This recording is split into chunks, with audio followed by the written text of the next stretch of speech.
வணக்கம் மாணவர்களே. இன்றைக்கி 12ஆம் வகுப்பு ஒகேஷ்னல் சப்ஜெக்ட் தணிக்கையியல், அதாவது ஆடிட்டிங் லெசனில் இருந்து இன்டர்னல் ஆடிட்டுங்கிற டாப்பிக்கை பற்றி நாம் இப்போ பேச போகிறோம். இப்போ internal auditor appointed by management. மேனேஜ்மெண்ட்டுனா யார்? மேனேஜ்மெண்ட்டுங்கிறது directors, board of directors and chairman, இவங்கெல்லாம் தான் நமக்கு மேனேஜ்மெண்ட். இவங்க தான் இன்டர்னல் ஆடிட்டரை அப்பாயிண்ட் பண்ணுறாங்க.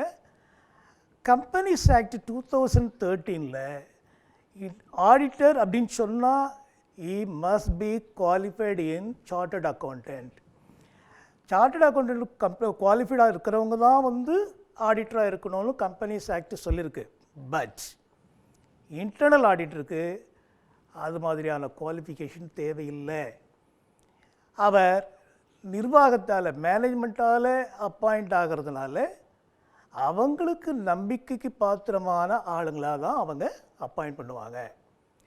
காரணம், மேனேஜ்மெண்ட்டில் நடக்கக்கூடிய எல்லா டிரான்சாக்ஷன்ஸ்க்கும் எந்த மாதிரி நடக்கிறது அப்படிங்கிறத ஆய்வு பண்ணுறதுக்காக, எக்ஸாமின் பண்ணுறதுக்காக அப்பாயிண்ட் பண்ணக்கூடிய ஆடிட்டர்ஸ் தான் இன்டர்னல் ஆடிட்டர். அப்போது டிரான்சாக்ஷன்ஸில் எந்த தப்பும் வராமல் இருக்கணும், அட்மினிஸ்ட்ரேஷன் சென்சிட்டிவாக ஒழுங்காக போகணும், நிர்வாகம் சக்ஸஸாக நடக்கணும் அப்படின்னு சொன்னால் இந்த இன்டர்னல் ஆடிட்டர் கொடுக்கக்கூடிய ரிப்போர்ட்டை பேஸ் பண்ணி தான் அந்த நிர்வாகத்தினுடைய சக்ஸஸ் அடங்கி இருக்குது. அதை தான் இங்கே அழகாக சொல்லியிருக்கார் மேக். Consist of continuous critical review of financial and operating activities. பார்த்திங்களா, இப்போது கம்பெனிஸை பொறுத்த வரைக்கும் ஒரு பெரிய ஆர்கனைசேஷனில் ஃபினான்ஷியல் ஆக்டிவிட்டீஸை எவ்வளோக்கு எவ்வளோ நாம் ஹேண்டில் பண்ணுறோமோ அதை பேஸ் பண்ணி தான் அதனுடைய சக்ஸஸே அமைஞ்சிருக்கு. ஸோ அதில் எந்த தப்பும் வராமல் இருக்கணும், எந்த ஃப்ராடும் நடக்காமல் இருக்கணும் அப்படிங்கிறதுனால இன்டர்னல் ஆடிட்டர் அதில் கண்டினியூஸாக ரிவ்யூ பண்ணிகிட்டே இருப்பார். அவர் யார் அப்படின்னு கேட்டால் is a staff doing auditors function. அவர் அந்த கம்பெனியினுடைய எம்ப்ளாயி தான். அதுக்கு தான் கடைசியாக முடிச்சிருக்கார், ஃபுல் டைம் சேலரி எம்ப்ளாயி. மற்ற எம்ப்ளாயி போல தான் அவரும் ஒரு எம்ப்ளாயி, ஆனால் ஸ்பெஷல் பர்பஸுக்காக அப்பாயிண்ட் பண்ண பர்சன். அது அவருடைய நேச்சரே என்ன அப்படின்னா, அதர் எம்ப்ளாயீஸ் என்ன பண்ணுறாங்க அப்படிங்கிறத இவர் ஆய்வு செய்கிறது தான், எக்ஸாமின் பண்ணுறது தான் இவருடைய முக்கியமான வேலை. ஸோ இன்டர்னல் ஆடிட்டினுடைய டெஃபினிஷனை நீங்கள் என்ன பண்ணணும், ஆஸ் இட் இஸ் புக்கில் கொடுத்துருக்கிற கண்டென்ட்டை அப்படியே எழுதணும். நம்ம டெஃபினிஷனை பொறுத்த வரைக்கும் நாட் ஈவன் ஏ சிங்கிள் வேர்டை மிஸ் பண்ணக்கூடாது. ரிப்பீட்டடாக ரொம்ப சிம்பிளாக வாசிக்கலாம் நீங்கள் அதை. According to Walter Meigs consist of continuous critical review of financial and operating activities. அதை தனியாக வாசிக்கணும். யார் அவர்? By staff of auditors function. அவர் என்ன வேலை செய்கிறாருன்னா, ஆடிட்டர் என்ன வேலை செய்கிறாரோ அந்த வேலையை தான் அவர் செய்கிறார். பை ஸ்டாஃப்னு சொல்லும்போதே அந்த நிர்வாகத்தில் மற்ற பணியாளர்கள் போல் அவரும் ஒரு பணியாளர். ஆஸ் ஃபுல் டைம் சேலரீடு எம்ப்ளாயி, அவரும் நிர்வாகத்தில் சம்பளம் வாங்கக்கூடிய ஒரு பணியாளர் தான். இப்போ புரியுதா? அடுத்தது இன்டர்னல் ஆடிட் எதுக்காக, அதனுடைய அப்ஜெக்டிவ்ஸ் என்ன, ஸ்கோப் என்ன, இதை நாம் கண்டிப்பாக பார்க்கணும்.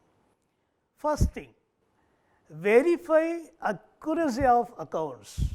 நான் சொன்னேன் இல்லையா, ஃபினான்ஷியல் மேட்டர்ஸில் பொறுத்த வரைக்கும் ஒரு கன்சர்னில் சாட்டிஸ்ஃபைடாக இருந்தால் தான் அதனுடைய சக்ஸஸே இருக்குது. இப்போ இதில் என்ன சொல்லியிருக்காங்க, அதனுடைய அக்யூரசி துல்லியமாக இருக்கணும். தமிழில் சொல்ல போனோம்னா எக்ஸாக்டாக இருக்கணும். The correctness and accuracy of financial records and accounts. கம்பெனியில் எம்ப்ளாயீஸ் மெயின்டைன் பண்ணக்கூடிய ஃபினான்ஷியல் ரெக்கார்ட்ஸும் அக்கௌண்ட்ஸும் சரியாக இருக்கா அப்படிங்கிறத இன்டர்னல் ஆடிட்டர் விசிட் பண்ணி செய்யணும். அவர் தினம் மற்றவங்க போல் ஆஃபீஸுக்கு வரணும், அதே மாதிரி ஆஃபீஸ் க்ளோஸ் ஹவர்ஸில் தான் அவரும் வெளியில் போவார். அப்போ இன்படியும் அவர் என்ன பண்ணணும், அவருடைய வேலை என்ன, நேச்சர் என்ன அப்படின்னா, இது மாதிரியான விவரங்களை எல்லாம் கேட்டு வாங்கி சரியாக இருக்கா இல்லையாங்கிறத செக் பண்ணணும். அதுதான் அவருடைய வேலை. அதுதான் ஃபஸ்ட்டு அப்ஜெக்டிவ்ஸ். இன்டர்னல் ஆடிட்டரை ஏன் அப்பாயிண்ட் பண்ணுறாங்க நிர்வாகத்தில் அப்படின்னு சொன்னால், முதல் காரணம் verify the accuracy of accounts. இதையெல்லாம் அவங்க சரி பார்ப்பாங்க அப்படிங்கிறதுல தான். செகண்ட் திங், ரெகுலராக வராங்க மற்ற எம்ப்ளாயீஸ் போல், ரெக்கார்ட்ஸ் எல்லாம் ரெகுலராக செக் பண்ணுறாங்க. அப்போ என்ன ஆகும், என்ன தப்பு இருக்குது அப்படிங்கிறது அவங்களால கண்டுபிடிக்க முடியாமல் இல்லையா? அதை தான் இங்கே சொல்லியிருக்கேன், detection of errors and frauds. இப்போ அவங்க அதை கண்டுபிடிப்பாங்க. எப்படி, adopt suitable techniques and measures to detect error and fraud. இதை வாசித்தா போதும். நீங்கள் எப்படி ஒரு தவறு நடக்குங்கிற முழு விவரம் இன்டர்னல் ஆடிட்டருக்கு தெரியும். அது அவருக்கு தெரியக்கூடிய டெக்னிக் இருக்கிறதுனால தான் அதை சரிபார்க்கும்போது எங்கே தப்பு நடந்திருக்குன்னு அவரால் துல்லியமாக சொல்ல முடியும். இன்டர்னல் ஆடிட்டருக்காக டிடெக்ஷன், எரர் அண்ட் ஃப்ராட், எங்கெங்கே தப்பு நடந்திருக்கு, எங்கெங்கே ஃப்ராட் மோசடி நடந்திருக்குங்கிறத தெளிவாக கண்டுபிடிக்கணுங்கிறது தான் அவருடைய ரெண்டாவது நோக்கம். Third one, review internal check and control system. இப்போ இன்டர்னல் செக்குங்கிறது ப்ரீவியஸ் லெசனில் நீங்கள் பார்த்துருப்பீங்க. ஒருத்தர் செய்கிற வேலையை இன்னொருத்தர் செக் பண்ணுவார். ஒரு வேலையை நம்ம பிரித்து கொடுத்துருவோம். இப்போ உதாரணமாக நம்ம ஜவுளி கடைக்கு போகிறோம், துணி எடுக்க போகிறோம். கவுண்டரில் நம்ம போய் நின்றுட்டு எனக்கு இந்த மாதிரியான க்ளோத் வேணும்னு கேட்குறோம். அவங்க என்ன பண்ணுறாங்க, என்ன வேணும், எவ்வளோ வேணுங்கிற இதெல்லாம் கேட்குறாங்க. நாம் எனக்கு 2 மீட்டர் வேணும்னு உதாரணமாக சொல்கிறோம். எந்த விலையில் வேணும்னு கேட்குறாங்க. அந்த பீஸ் எடுத்து போடுவாங்க, அளந்து நமக்கு கட் பண்ணி கொடுவாங்க. கட் பண்ணி அவரே பில் போட மாட்டார், அவரே பணம் வாங்க மாட்டார். கட் பண்ணி பீஸை வேறு ஒரு இடத்துக்கு அனுப்புவார். அது எங்கே, பில் போடுற இடத்துக்கு போகும். இப்போ பில் போடுறவர் அந்த ஸ்டிக்கரில் பார்த்து எவ்வளோ பீஸு, என்ன விலையில் இவங்க அனுப்பியிருக்காங்க அப்படிங்கிறத பார்த்து செக் பண்ணி பில் பண்ணுவார். பில் பண்ணுறவரே கேஷ் வாங்க மாட்டார். அந்த பில்லை கேஷ் கவுண்டரில் நாம் கொடுக்குறோம். அப்போது கேஷ் கொடுக்கறது இன்னொரு நபர்கிட்ட. இப்போ பாருங்கள், நாம் வாங்கிறது ஒரு பொருள், ஆனால் அதை கொடுக்குறவர் ஒருத்தர், பில் போடுறவர் ஒருத்தர், அதுக்கான பணம் வாங்குறவர் இன்னொருத்தர். அப்போ என்ன அர்த்தம், ஒரே வேலையை 3 பேர் 4 பேர் பகிர்ந்து ஒவ்வொருத்தரும் அவருக்கு என்னென்ன அலாட் பண்ணாங்களோ அந்த டியூட்டி அவங்க செய்கிறாங்க. இப்போ தப்பு வருமா, 2 மீட்டர் அவர் கட் பண்ணியிருக்கார் அப்படின்னு சொன்னால், பில் பண்ணுறவர் அவருடைய டேபிளில் பார்த்தீங்கன்னா சம்டைம்ஸ் ஸ்கேல்ஸ் ஃபிக்ஸ் பண்ணியிருப்பாங்க. அதில் அவர் திரும்ப அந்த 2 மீட்டர் சரியாக இருக்காங்கிறத செக் பண்ணிப்பார். அதுக்கப்புறம் பில் பண்ணுவார். இந்த பில்லுடைய அமௌண்ட்டு இன்னொரு கேஷியர் வாங்குறார். இதுதான் இன்டர்னல் செக் அப்படின்றோம். இதை மேற்பார்வை செஞ்சு இதை சரியாக செய்கிறாங்களாங்கிறது தான் இன்டர்னல் கண்ட்ரோல். இந்த ரெண்டும் சரியாக இருக்காங்கிறத ரிவ்யூ பண்ணுறது தான் இன்டர்னல் ஆடிட்டருடைய வேலை. அந்த வேலையை அவர் செய்கிறதுனால தப்பு எதுவும் நடக்கிறதுக்கான வாய்ப்பு இல்லை, மிக சரியாக செய்வார்னு அர்த்தம். Fourth one, verify assets of the company அப்படின்னு வர்றது நிர்வாகம் தன்னுடைய செயல்பாட்டுக்காக வாங்கக்கூடிய சொத்துக்களை எல்லாம் பயன்படுத்தி அதிலிருந்து வருமானம் ஈட்டக்கூடிய தன்மையுடையதாக இருந்தால், சரியான முறையில் வருமானம் வந்திருக்கா, அதன் மீது தேய்மானம் நீக்கப்பட வேண்டி இருந்தால் சரியான முறையில் தேய்மானத்தை நீக்கியிருக்காங்களா, இதையெல்லாம் சரிபார்க்க வேண்டியது தான் இன்டர்னல் ஆடிட்டருடைய வேலை. ஃபைனலி வெரிஃபை லயபிலிட்டிஸ், த லயபிலிட்டிஸ். இப்போது கம்பெனியினுடைய செயல்பாட்டுக்காக முதலீடு அதிகமாக தேவைப்படும் போது வங்கி போன்ற ஃபினான்ஷியல் இன்ஸ்டிடியூஷன்ஸ்லேருந்து, நிதி நிறுவனங்கள்லேருந்து கடன் வாங்குவாங்க. அந்த கடன் முறையாக பெறப்பட்டதா, அதுக்காக ஈடாக கம்பெனியுடைய சொத்துக்கள் ஏதேனும் அடமானம் பண்ணியிருக்காங்களா, ப்ளட்ஜ் பண்ணியிருக்காங்களா, இதையெல்லாம் பார்த்து இதெல்லாம் ஜெனுயினாக இருக்குது, லெஜிட்மேட்டாக இருக்குது அப்படிங்கிறத ஒப்பீனியன் ரிப்போர்ட் கொடுக்கறது தான் வந்து இன்டர்னல் ஆடிட்டருடைய வேலை. ஆகையினால நிர்வாகம் வாங்கக்கூடிய எந்த விதமான கடனாக இருந்தாலும் அதை திருப்பி செலுத்த வேண்டிய முறை, மெத்தட் ஆஃப் ரிட்டர்ன், அதுக்கான இன்ட்ரெஸ்ட் என்ன, அதுலேருந்து நமக்கு என்ன ரெவென்யூ வந்தது, அது நம்ம ஒழுங்காக பே பண்ணியிருக்கோமா அப்படிங்கிறதெல்லாம் பார்க்குறது தான் இன்டர்னல் ஆடிட்டருடைய வேலை. Next scope. இதனால் என்ன நமக்கு அப்படின்னு பார்த்தோம்னா, முதல்ல evaluating accounting and administrative control. நம்ம ஏற்கனவே சொன்னது தான். இன்டர்னல் ஆடிட்டிங் வந்து எதை நமக்கு சாத்தியப்படுத்துது? Ensure effective and efficient system of accounting control, standard costing and all other administrative controls. இதையெல்லாம் மதிப்பீடு பண்ணி எவாலுவேட் பண்ணி, இது வந்து போன முறை செய்கிறதை விட இந்த முறை கூடுதலாக செலவாகியிருக்கு, இந்த செலவினத்தை நாம் கண்ட்ரோல் பண்ணணும் அப்படின்னு இவங்க ரிப்போர்ட் கொடுத்தாங்கன்னா மேனேஜ்மெண்ட் அதுக்குண்டான ஆக்ஷன் எடுக்கும். இப்போ உதாரணமாக ஒரு கம்பெனியில் மேனுஃபேக்சரிங் யூனிட்டில் இந்த வருஷம் 1,00,000 யூனிட்டை வந்து ப்ரொடியூஸ் பண்ணியிருக்காங்க. அதுக்கு அடுத்த வருஷம் பார்த்திங்கன்னா இந்த மெஷின் மூலமா நாம் அதனுடைய பயன்பாட்டை கொஞ்சம் கூட்ட முடியுமா அப்படின்னு பார்த்து இதை செய்யலாம். இன்னென்ன ஏற்பாடுகளை செஞ்சோம்னா மெஷினரியுடைய கெப்பாசிட்டி அதிகமாச்சுன்னா இன்னொரு 10,000 யூனிட் நமக்கு கூட கிடைக்கும் அப்படின்னு சொல்லும்போது அந்த மெக்கானிசத்தை கம்பெனி ஃபாலோ பண்ணி அதை வந்து செஞ்சு கொடுப்பாங்க. அதனுடைய அவுட்புட் அதே மாதிரி சொன்ன மாதிரி இன்டர்னல் ஆடிட்டர் கொடுத்த ரிப்போர்ட் பிரகாரம் 10,000 யூனிட் கூடுதலாக வந்திருக்கா இல்லையா அப்படிங்கிறத அந்த இயர் எண்டில் பார்க்கும்போது வந்திருந்ததுன்னு சொன்னால் இன்டர்னல் ஆடிட்டருடைய எவாலுவேட்டிங் சிஸ்டம் சக்ஸஸ். இது மாதிரி தான் பண்ணுவாங்க. அடுத்தது வந்து ப்ரொடெக்ஷன் ஆஃப் அசெட்ஸ். நிர்வாகத்தில் இருக்கக்கூடிய சொத்துக்களை எல்லாம் பாதுகாக்க வேண்டியது அந்த இன்டர்னல் ஆடிட்டருடைய மிக முக்கியமான பணி. என்னன்னு பார்த்தீங்கன்னா, utilisation of asset and adequacy of return from the investment. Asset வாங்குறாங்கன்னு சொன்னாக்கா பணம் செலவு பண்ணி தான் சொத்து வாங்குவாங்க கம்பெனியில். அந்த பணம் செலவு பண்ணுறதுங்கிறது இன்வெஸ்ட்மெண்ட். அது வந்து ஒரு முதலீடு பண்ணியிருக்காங்க. சொத்து வாங்குறாங்கன்னா அது ஏதோ ஒரு செலவல்ல, அதன் மூலமாக முதலீடு ஏற்படுத்தியிருக்காங்க. அப்போது ஒரு இன்வெஸ்ட்மெண்ட் க்ரியேட் பண்ணால் டெஃபினட்டாக ரிட்டர்ன்ஸ் வரணும், அதிலேருந்து வருமானம் வரணும். அப்போ நம்ம வாங்குகிற அந்த அசெட்டில் எந்த போதுமான அளவு ரிட்டர்ன்ஸ் வந்திருக்கா அப்படிங்கிறத கண்காணிக்க வேண்டியதும் இவருடைய வேலை தான். Third one, compliance with established policies and procedure.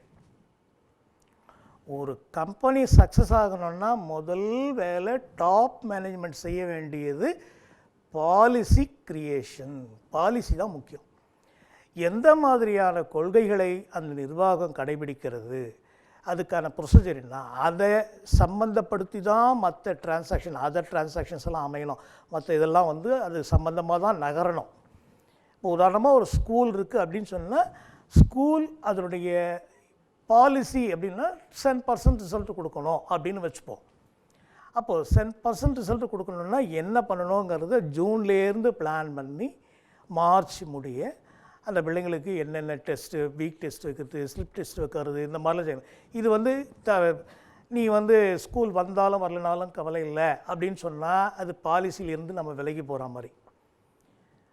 டீச்சர்ஸும் ஸ்டூடெண்ட்டும் எந்த விதமான இதுவும் இல்லாமல் ஸ்கூல் வந்து அந்த பிள்ளைங்களுக்கு தேவையானது நம்ம சொல்லும்போது அந்த பிள்ளைங்க அந்த ஸ்லிப் டெஸ்ட் எழுதுறதோ, வீக் டெஸ்ட் எழுதுறதோ, அல்லது மிட் டேர்ம் டெஸ்ட் எழுதுறதோ, இதெல்லாம் எழுதி நம்ம அதுக்குண்டான தேர்ச்சி முறைகளை வளர்த்து அவங்கள மார்ச் மாதம் பாஸ் பண்ண வைக்கிறோம். இது மாதிரி ஒவ்வொரு கம்பெனிலையும் நம்ம எடுத்துக்கிட்டோம்னா, இது நான் வந்து உங்களுக்கு பிள்ளைங்களுக்கு புரியணுங்கிறதுக்காக இதை சொல்கிறேன். சாதாரணமாக கம்பெனியில் எடுத்துக்கிட்டோம்னாக்கா அவங்க பாலிசிஸ் முதல்ல ட்ராப் அவங்க வந்து என்ன நம்ம நிர்வாகத்தினுடைய கொள்கை அப்படிங்கிறத முதல்ல வரையறுத்து எல்லா எம்ப்ளாயீஸுக்கும் தெரியப்படுத்திடுவாங்க, போர்டுக்கு தெரியப்படுத்துவாங்க. அந்த பாலிசியை பேஸ் பண்ணி தான் ஒவ்வொரு லாஸ்ட் எம்ப்ளாயி வரைக்கும் அதை வந்து ஃபாலோ பண்ணி தான் ஆகணும். அது சரியாக ஃபாலோ பண்ணுறாங்களா இல்லையான்னு பார்க்க வேண்டிய வேலை இன்டர்னல் ஆடிட்டர். அதுதான் compliance with established policies and procedure அப்படின்னு சொல்லியிருக்காங்க. And then fourth one, reliability and validity of report. இப்போ இவர் ரிப்போர்ட் கொடுக்குறதில்ல, ஒவ்வொரு ஆக்டிவிட்டிக்கும் ரிப்போர்ட் கொடுக்குறதா நம்ம சொன்னோம் இல்லையா. அக்கௌண்டிங் ரெக்கார்டு எப்படி இருக்குது, அதர் எம்ப்ளாயீஸ்னுடைய ஆக்டிவிட்டீஸ் எப்படி இருக்குது, கம்பெனியினுடைய பாலிசி மேட்டர் எப்படி இருக்குது, இது மாதிரிலாம் நம்ம வந்து அனாலிசிஸ் பண்ணி இன்டர்னல் ஆடிட்டர் வந்து ரிப்போர்ட் சப்மிட் பண்ணுவார் மேனேஜ்மெண்ட்டுக்கு. அந்த ரிப்போர்ட் வந்து நம்பகத்தன்மையாக இருக்கும். ஏன்னா இவர் தான் கம்ப்ளீட்டாக கம்பெனிக்காகவே இந்த எல்லா பணிகளையும் எடுத்து போட்டுட்டு எது சரி தவறுங்கிறத அனலைசிஸ் பண்ணி சரியான ஒப்பீனியனை கம்பெனி மேனேஜ்மெண்ட்டுக்கு கொடுக்குறாரு. அதனால் இவருடைய ரிப்போர்ட் வந்து நியாயமானதாக இருக்கும் அப்படிங்கிறது ஒரு நம்பிக்கை. What are all the advantages and disadvantages of internal audit? இதனால் ஏற்படக்கூடிய நல்லது என்ன, கெட்டது என்ன? First one, detection of error and fraud. நம்ம ஏற்கனவே சொன்ன மாதிரி தான், கண்டினியூஸாக வராரா கம்பெனிக்கு, அதர் எம்ப்ளாயி வராரா, வந்து அவருடைய வேலை என்ன, ஏற்கனவே ஃபைனான்ஷியல் ரெக்கார்டு எழுதப்பட்டதையெல்லாம் எடுத்து வச்சுக்கிட்டு சரியாக எழுதியிருக்காங்களான்னு செக் பண்ணுறது, மற்ற டிரான்சாக்ஷனை செக் பண்ணுறது, இதெல்லாம் பண்ணுறதுனால எந்த தப்பும் எந்த மோசடியும், அதாவது எந்த error and frauds can be easily detected and prevented. எப்படி? Through the continuous examination of records. தொடர்ந்து அவர் அதை சரி பார்க்கறதுனால தான் இந்த தப்புகள் நடக்காமல் இருக்கும். இது ஒரு பெரிய அட்வான்டேஜ் இல்லையா கம்பெனிக்கு? Second thing, quick presentation of accounts and reports. தினம் வராரு, தினம் ரெக்கார்ட்ஸை செக் பண்ணுறாரு, அன்னன்னைய வேலை அன்னன்னைக்கு முடியுறதுங்கிறதுனால ஃபைனல் ரிப்போர்ட் தயார் பண்ணுறதுங்கிறது மிக சுலபம்.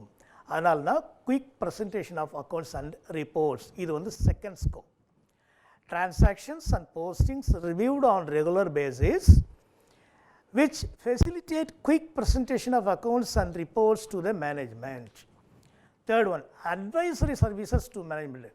இவங்க எக்ஸ்பர்ட்டாக இருக்கணும்னு இல்லை, இவங்களுக்கு வந்து அந்த கன்சர்னில் கம்பெனியில் ஒரு நல்ல அனுபவம் எக்ஸ்பீரியன்ஸ் இருக்கிறதுனாலையும் மேனேஜ்மெண்ட்டுக்கு ரொம்ப நெருக்கமான நம்பகமான ஆளாக இருக்கிறதுனாலையும் இவங்க சொல்கிற ஒப்பீனியனை மேனேஜ்மெண்ட்டு கேட்டுப்பாங்க. அப்போ அந்த சர்வீஸும் இவங்க பண்ணுறாங்க. அதை தான் சொல்கிறாங்க, advisory services to management. Internal auditors provides advisory services to the management. எது சம்மந்தமானாக்கா, improving the system of internal check and control of operation system. எது என்னென்ன அவங்க சொல்கிறாங்களோ அதையெல்லாம் அந்த மேனேஜ்மெண்ட் வந்து ஏற்றுக்கிட்டு அந்த சேஞ்சஸ் அவங்க கொடுப்பாங்க. Fourth one, proper coordination and control. Internal audit வந்து ஒவ்வொரு சமாச்சாரத்தையும் ஒவ்வொரு விஷயத்தையும் அந்த எஃபிஷியன்சிஸை அப்ரைஸ் பண்ணுறார், வேல்யூ பண்ணுறார், எவால்யூ பண்ணுறார், மதிப்பீடு பண்ணுறார். மதிப்பீடு பண்ணுறதுனால அதனுடைய சிஸ்டம் வந்து செயல்பாடு சரியாக இருக்கும் அப்படிங்கிறது ஒரு இது. ப்ராப்பர் கோஆர்டினேஷன் அண்ட் கண்ட்ரோல், இதுதான் அங்கே சொல்லியிருக்கிறது. அடுத்தது வந்து டிஸ்அட்வான்டேஜஸ். சரி, ஒரு கன்சர்னில் நம்ம எம்ப்ளாயீஸ் அப்பாயிண்ட் பண்ணியிருக்கோம், அவங்களுக்குன்னு என்ன டியூட்டி நேச்சர்னு சொல்லியிருக்கோம், அவங்க வேலையை பார்க்க போகிறாங்க. சார், இதை பார்க்குறதுக்கு ஒரு ஆள் தேவையா அப்படின்னு நம்ம ஒரு கேள்வி கேட்கும்போது, இது வந்து பிக் கன்சர்ன்ஸில் பார்த்திங்கன்னா நம்பர் ஆஃப் டிரான்சாக்ஷன்ஸ் வந்து அதிகமாக இருக்கும்.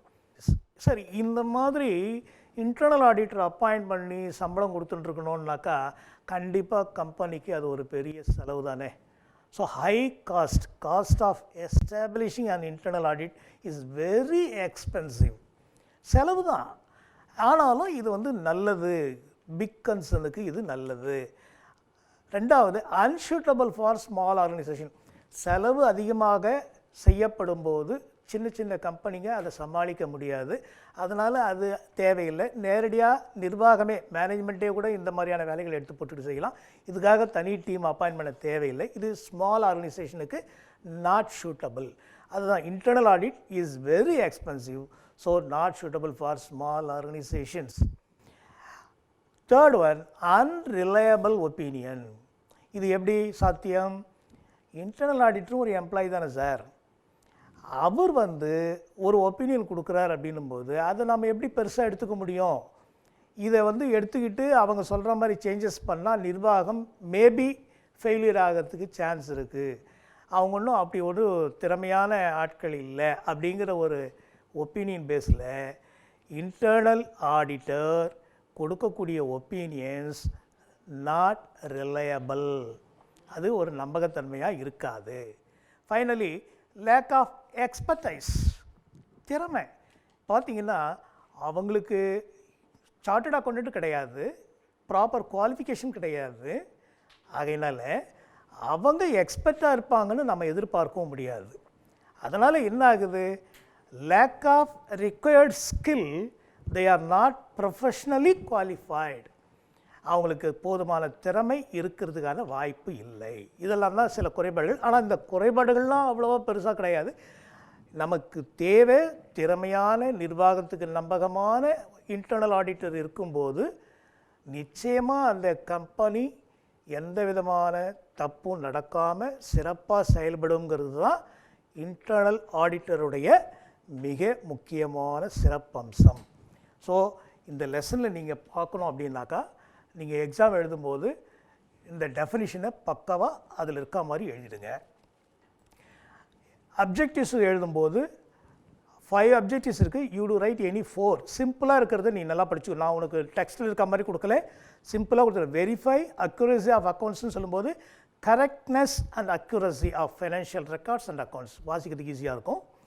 Detection of error and fraud அப்படின்னு வரும்போது adopt suitable technique and measures, அது முக்கியமான வார்த்தை.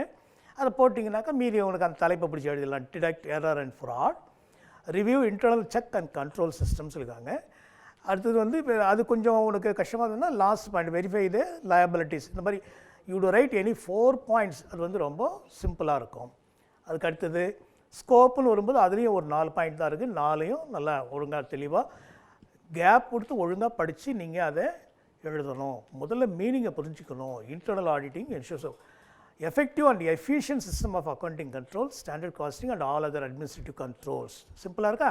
சிஸ்டம் ஆஃப் அக்கௌண்டிங் கண்ட்ரோல் தனியாக படி, standard costing, all other administrative controls.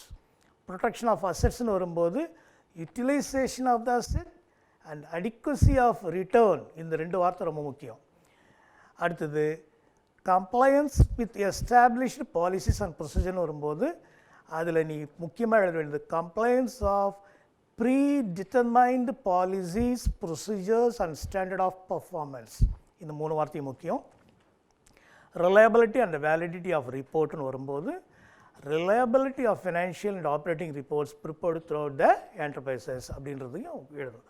So நீங்கள் வந்து இதை படிக்கும்போது சிம்பிளாக எப்படி படிக்கலாம் அப்படிங்கிறது தெரிஞ்சுக்கிட்டு ஒழுங்காக மீனிங் புரிஞ்சுக்கிட்டு படிங்க. படிச்சிங்கன்னா மிக எளிமையாக இந்த எஸ்ஏ டைப்பை நீங்கள் ஆன்சரை கொடுக்கலாம். ஓகே, இப்போது அட்வான்டேஜஸ் டிஸ்அட்வான்டேஜஸ் ஆஃப் இன்டர்னல் ஆடிட்னு பார்க்கும்போது நமக்கு தெரிஞ்ச most advantage detection of error and fraud.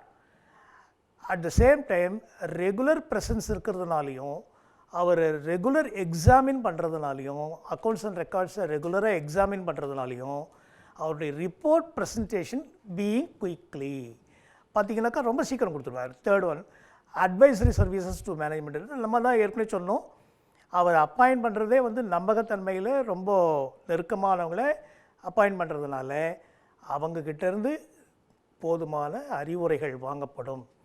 அந்த பேஸ் பண்ணி சேஞ்சஸ் கொடுத்தாங்கன்னா நிர்வாகம் நிச்சயமாக நல்ல ஒரு வெற்றிகரமான நிர்வாகமாக இருக்கும்.